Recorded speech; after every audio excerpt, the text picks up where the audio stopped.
কার লাভ আর কার ক্ষতি, এটা আমাদের এই প্রস্তাবের সামনে বিবেচ্য বিষয় নয়। আমরা তো কোনো দলের দিকে তাকিয়ে পেয়ারের দাবি করিনি। আমরা ৯০-৯১টি দেশে পৃথিবীতে পেয়ার পদ্ধতি চালু আছে। কালো টাকা, বেশি শক্তি, প্রত্যেকটি ভোটারের মূল্যায়ন, একটা কোয়ালিটি পার্লামেন্ট এবং সকলের অংশীদারিত্বের ভিত্তিতে একটা চমৎকার সংসদ তৈরি হবে। এর যুক্তি ব্যাখ্যা আমরা বিভিন্ন সময় দিয়েছি।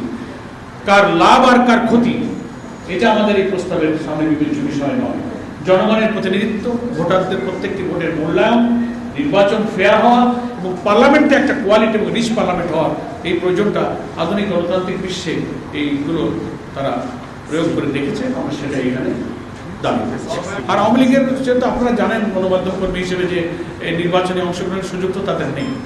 তাদের ব্যাপারে সরকারের যে রাষ্ট্রীয় ঘোষণা তাদের রাজনৈতিক কার্যক্রমকে নিষিদ্ধ করার পরে ইলেকশন কমিশন আবার ব্যাখ্যা দিয়েছে যে তারা এই ঘোষণার কারণে নির্বাচনে অংশ নিতে পারবে না।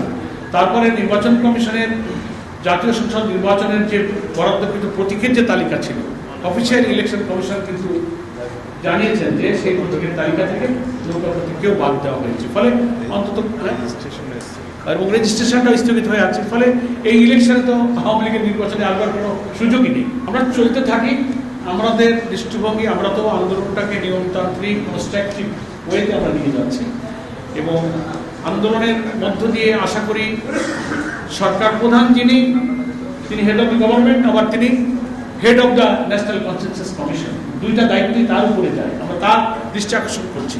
তিনি কোনো ব্যাপারে যদি কনভিন্স না হন, তিনি আন্দোলনকারী দল হিসেবে আমাদেরকে ডাকতে পারেন।